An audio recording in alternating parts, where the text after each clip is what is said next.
Thank you. Well, it's great to be back in Dade City and back at Simpson Lakes. We've done things here before. I know it's a very popular spot for weddings and other types of events, and it looks really, really good. So I want to thank Commissioner Simpson for hosting us.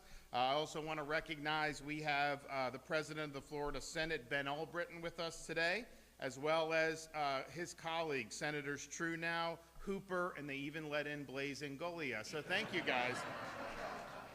We also have the President of the Florida Farm Bureau, Jeb Smith, and I want to welcome him as well. And we've got a lot of great folks that are here for the bill that we're about to sign. Most of the people in this room know how important of a role agriculture plays in Florida's economy, but also in Florida's culture, particularly from the very beginning of our state all the way through. It's been the lifeblood for so many families and for so many of our citizens. Today, we're home to over 45,000 farms and ranches. That's over 10 million acres of farmland just in the state of Florida. We have a lot of really, really significant things that are produced here. I know, as many of you know, we count for over half of fresh tomatoes, nearly 40% of all bell pepper, 42% of grapefruit, and of course 1/3 of all oranges. I know there's been an issue. We've worked together on that for many, many years. But our floriculture sales account for 18% of the U.S. value, and that's over $1.16 billion for natural agriculture production. We have 140,000 jobs, and the total agriculture production for everything is over $11 billion. Just here in the state of Florida. So that's a big deal. There's a lot that goes into that. We've been very helpful since my time as governor. I know when the commissioner was in the Senate, we were able to do the Right to Farm bill to update that, to make sure that folks were able to earn a living and to pursue their dreams without excessive government interference. We also have done a lot to preserve farmland. We did the Rural and Family Lands Protection Program. That provided hundreds of millions of dollars for Florida's farming, forestry, and ranch land to be preserved. You know, we've done a lot apart from that too. The Florida Wildlife Corridor. We've done a lot on Everglades. You know, I'm proud that the state's growing, and there's a lot obviously to do, but we don't want the whole state to be a parking lot. We don't want the whole thing to just be cement. We want to make sure that this part of Florida is preserved. And so that's had a big deal. I know the commissioner and the cabinet has worked with me already to protect over 140,000 acres of farmland from being sold. And I think, you know, most of the time it's sold, it ends up being, you know, a housing community or something like that. And look, people want to move to Florida because so many of these other states get all this stuff wrong, that they want to be in a free state. You know, people ask me about, oh, well, you know, you guys are doing this, you're doing that. You know, how do you guys do it? And I say, well, there's a lot that goes into that. But as governor, I do have a cheat code. I can simply look to California, Illinois, New York, and then do the opposite of what they're doing. And it usually works out pretty good. So we've got a lot of people that want to come, and that's fine. But we also want to make sure that we're doing what we can to preserve an important part of Florida's heritage. You know, we even did something last year on this lab-grown meat. And, you know, people said, oh, well, let people, you know, choose to do lab-grown meat. And some people said it may not be good for you, it may not be safe, we don't know yet. But that really wasn't the reason why I signed the bill. The reason why I signed the bill is that this lab-grown meat is part of a larger agenda. People like the World Economic Forum, others, they view agriculture as the problem for global warming. They view cattle as the problem for global warming. And so it's not that they just want to give consumers a choice with this. Their goal in pursuing this is to basically drive the cattle industry out of business. And that's not going to happen today. If we had not done the bill, it wouldn't have happened today. It may not happen next week, next year, but that is the goal. So we can sit there and just act like that's not the case, or we can nip it in the bud. So we chose to just nip it in the bud. I'm not playing the games of the World Economic Forum. I want to make sure that we preserve the cattle industry, not only in the state of Florida, but throughout the entire United States of America. And that was one part of a battle that we fought that wasn't limited to agriculture, but had a huge impact, and that's this whole idea of so-called ESG, environment, social governance. We launched a frontal assault against this in Florida many years ago. See, now it's fallen out of favor. At the time, it was like the thing to do. You have these massive companies falling all over themselves to try to do ESG scores. What's this? What's that? And part of the ESG was they really wanted to kneecap the way farmers did their jobs. A lot of the things that go in to modern agriculture, they did not want to even allow that to happen. That was their ultimate vision with some of the ESG stuff. And so, it went just beyond agriculture. It went into a whole bunch of other things where big corporate financial institutions had to have like DEI policies. You had to have all this other stuff. And you know, some people said, well, ESG, it's private sector, let them do what they want. The problem is these weren't just business decisions. They were trying to change our society. They were trying to change policy, basically, without ever having to get elected to anything, without ever having to go through the process and actually do that. They just wanted to kind of collude together, asset managers, big companies, all that, and impose this worldview through the sheer force of their economic power, and that was unacceptable. So we stood up against it in our pension fund and all across all avenues that we could, when it really wasn't popular to do so, when we were going up against some pretty powerful institutions. But I can tell you today, the number one reason why you don't hear as much about ESG is because Florida was really the one responsible for killing ESG when we took our stand. In fact, you know, the head of BlackRock was, you know, he was kind of the visionary behind it, and then he was asked like last year, like, well, you know, ESG's kind of falling apart. So you got guys like Governor DeSantis, they've made it toxic because they're always out there come criticize. But it's true, we really led the charge on that. That had huge impact for our society, but it definitely had major, major ramifications for our agriculture community. And so I was glad to not only lead those efforts, but have a lot of support for folks in the Florida legislature at the time. And we got it right in Florida, and other states have followed. And now, under the Trump administration, people don't even talk about ESG anymore because the tide has shifted. Another thing we've led on, and some other states are following, but we need more. We also need to see the federal government do something similar, is we passed historic legislation to protect agriculture lands from the encroachment of the Chinese Communist Party. I don't want China owning farmland in the state of Florida or anywhere in the United States for that matter. It's too important to our sustainability as a people, as a country, to allow a hostile Communist Party to take control of this. And you know, when they buy it, it's not going to say the Chinese Communist Party buys this. No, I mean, these are front groups and all this other stuff, and we've done a good job on that legislation to really police that. So we were probably the first state, you know, on all these things. Usually we're the first, but if we're not the first, it's like we're like second or third, and it's just because some other states have earlier legislative sessions than we do sometimes. But we were definitely leading the charge on that. And we've done that, and so that is something, and it's not just farmland, that's something that's important.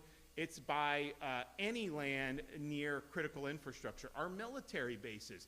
Why do we want the Chinese Communist Party to be buying land near our military bases? Or utilities and plants, power plants? Of course we don't want to do that. So I'm glad that Florida was able to lead on that. Now it brings us here today, SB 700, is the farm bill for the state of Florida. It does a lot of things that I think a lot of people are really going to be happy about. One, and we've already did an event on this, you know, you've had this debate, and really Florida's led on this too, partially because our Surgeon General, Dr. Joseph Ladapo, has really led the charge by going to counties and saying forcing fluoride into your water is actually not good. There's risks associated with that for pregnant women, for young people, for kids. And yes, use fluoride for your teeth, that's fine, but forcing it into the water supply is basically forced medication on people. They don't have a choice. You're taking that away from them.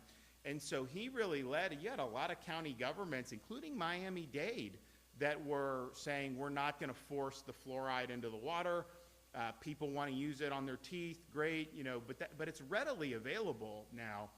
And so that led to this being put in the Farm Bill to say, you know, that local governments cannot engage in this fluoride forced medication. So the counties that did it are great, but now that's going to apply statewide once we sign the bill and it formally goes into effect. And it raises a larger issue about, and I think we saw a lot of this with COVID that we had to fight back against. They had certain views, you know, you should wear a mask when you're outside in 95-degree temperatures. No thank you, but that's what they were saying. They were saying that kids should get a COVID mRNA shot, even though we still don't have data to this day to justify doing that. And so they tried to push a lot of policies on people. And I think what it is I think some of these people, they think that they know better for you than you do for yourself. They think because they have medical training or they have this, that they should just be able to decree how we live our lives. And that proved disastrous during COVID. I mean, a lot of the things they were advocating not only didn't work, they caused a lot of harm. I mean, just think, when we made sure that the schools were open, I got sued by the teachers union saying close the schools. We had all these people, Fauci was saying this is irresponsible and all this stuff. They'd have had these kids locked out for a year and a half. It was up to them. So we fought back against it. And I think this fluoride is a good example, because what they're basically saying is they're ignoring any studies that have shown that there could be issues if you're overexposed to this, particularly for pregnant women and for kids. But they say, well, it's good for your teeth, so we should just force it. And you shouldn't have a choice in that.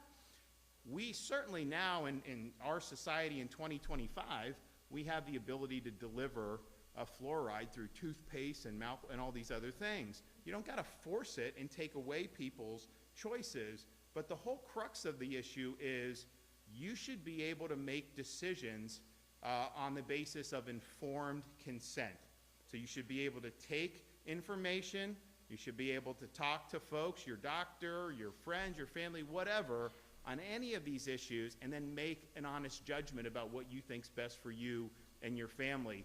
Forcing this in the water supply is trying to take that away from people who may want to make a different decision rather than to have this in water. And honestly, this is a much bigger issue.